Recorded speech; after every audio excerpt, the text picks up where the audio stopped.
छोड़ दिए कि जिस प्रकार जो शब्द मैंने बोला कि राजा इसको अरेस्ट करो, ये टस से मस नहीं हो आपके सैनिक, और आपने वही शब्द एक बार कहा था, मुझे चार चारा ने पकड़ लिया आकर के। तो आपके वचन में शक्ति है, आपके बोलते ही ये क्रियावान हो गए, और वो शक्ति जो आप वाली है वो राजनीति वाली मेरे पास नहीं है। मेरे पास शक्ति है अध्यात्म की।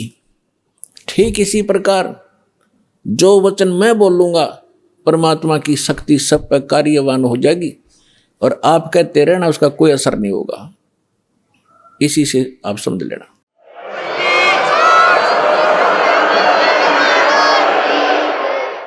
तो इसी प्रकार ये दास उस परमात्मा का कृपा पात्र है, उसी की कृपा से ये सच्चा ज्ञान आप तक पहुंच पा रहा है। तो उस परमात्मा का आदेश और फिर इस दास के मुख से आगे चलेगा, ये सर्व प्राणियों का कल्याण करेगा। इसका तरीका देखो, परमात्मा ने कैसा एक अनोखा तरीका अपनाया है। कैसे चिप बनवा दी, मेमोरी कार्ड जिसको कहते हो, टेलीविजन प्रोजेक्टर बनवाए, इंटरनेट वेबसाइट यूट्यूब बनवा दी। अब जो घनी अच्छी आत्माएं होती हैं पूर्व जन्म से, तो घनी अच्छी आत्मा है वही तो मनुष्य जीवन प्राप्त कर रही हैं। उनसे भी अच्छी आत्माएं वो भगवान के लिए भटक रही हैं, और उनसे भी वो अच्छी आत्मा है जो सतगुरु और सत्संग और सच्चा नाम प्राप्त, सतनाम प्राप्त कर रही है। तो आप जो सतलोक आश्रम बरवाला जिला हिसार हरियाणा में आ रहे हो, ये तीसरे नंबर की सर्वश्रेष्ठ आत्माएं हो, जो आपको शीघ्र से परमात्मा का ये मार्ग ठीक मिल गया। तो जो अन्य भी हैं उनके लिए परमात्मा ने ये तरीका अपनाया है सर्व प्राणियों के कल्याणार्थ।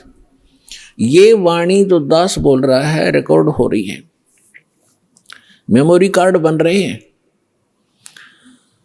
टीवी पर चल रहे हैं, आप घर पर चलाते हो, पशु पक्षी भी होते हैं, चींटियां भी होती हैं, मच्छर माखी भी होती है, उन सब के ऊपर ये वाणी अपना प्रभाव करेगी। काल ने जैसा जुल्म किया था उतना ही उससे भी अधिक रहम अब परमात्मा ने अपनी आत्माओं पर किया है। चींटी से लेकर हाथी तक, रंग से लेकर राजा तक, ये सारे कबीर परमात्मा की बच्चे आत्माएं हैं। इस काल ने हमारा उलिया बिगाड़ दिया, हमारी दुर्गति कर दी, कुत्ते गधे सूर बनाकर हमें क्या डंगा खिला रहा है, और हम क्या खाते थे सतलोक में, कैसे रहते थे, कैसा सुख था वहां पर। अब आप तो भूल भाल गए, हम सब भूल भाल गए। भगवान ना के फिर जगाए, यथार्थ ज्ञान को बताया। उससे पहले काल ने परमात्मा और सतलोक का नाम लेकर, कबीर जी का नाम लेकर के, और फिर और दूना ज्ञान फैलवा दिया। तो ये सभी उस परमेश्वर की आत्माएं हैं, उनके लिए परमात्मा ने ये समय फिक्स कर दिया था कि चौथा युग जब कलयुग आई तब हम अपना अंश पठाई। काल फंद छूटे नरलोई, सकल सृष्टि परवानी खोई। घर घर देखो बोध विचारा, सत नाम सब ठोर उचारा। कलयुग बीते 5500 पाचा, जब ये वचन मेरा होगा साचा। कलयुग बीत जावे जब एता। परमात्मा ने कहा है कि सर्व प्राणी, सकल सभी प्राणी परम पुरुष पद चेता। परम पुरुष यानी परम अक्षर ब्रह्म पूर्ण परमात्मा के पद, पद यहां दो का बोधक है।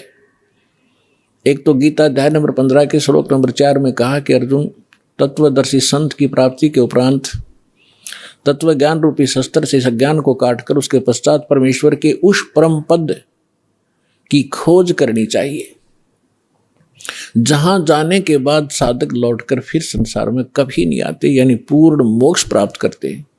गीता अध्याय नंबर 18 के श्लोक नंबर 62 में कहा कि अर्जुन, तू सर्वभाव से उस परमेश्वर की शरण में जा।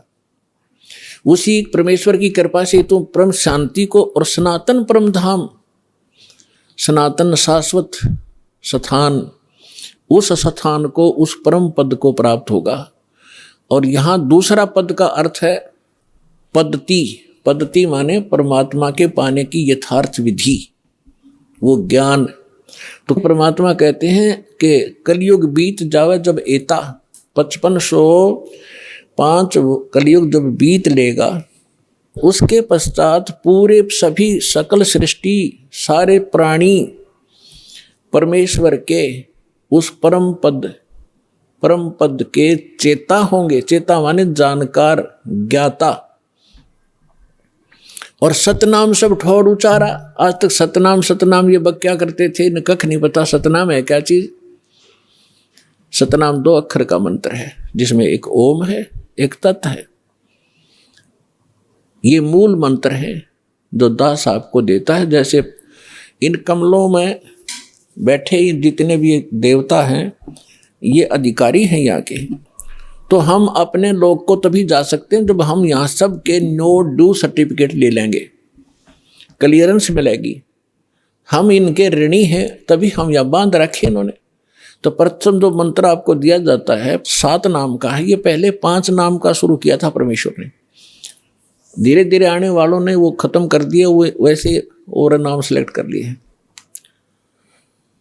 तो ये मूल मंत्र है। ये प्रथम मंत्र भी मूल मंत्र है, और सतनाम भी मूल मंत्र है, और सार नाम ये मूल मंत्र है। मूल मंत्र का अर्थ है, अब जैसे हम विष्णु जी के 1000 नाम बना रखे, सहस्रनामा, और शंकर भगवान के बहुत से मंत्र बना रखे हम, जिनका जाप किया करते थे लोकवेद के आधार से। उनसे कोई लाभ होने वाला नहीं था। जैसे भैंसे को भैंसा करते रहे, ओ भैंसा राम, भैंसा साहब, वो कतई नहीं सुनेगा। एक बार ने कर दे हुर्र, वो यूँ देखेगा। वो उसका मूल मंत्र है उस भैंसे का, वो विवश है उसके। तो ये मंत्र ये हमारे तक पहुंचे नहीं दिए। ज्ञानियों ने अपने लोक वेद दंत कथा सुना के वो मंत्र देते रहे, ओम नमः शिवाय, ओम नमः भगवते वासुदेवाय, इस तरह अटपट करते रहे।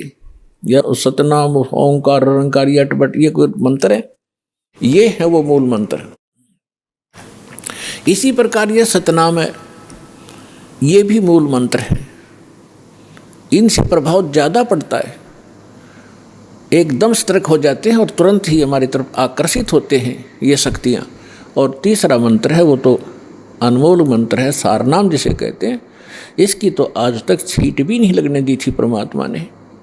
जितने भी महापुरुष हुए हैं सबको परमात्मा ने सतर्क कर दिया था, सारा ज्ञान समझा के कि हमारा और काल का एक संघर्ष चल रहा है।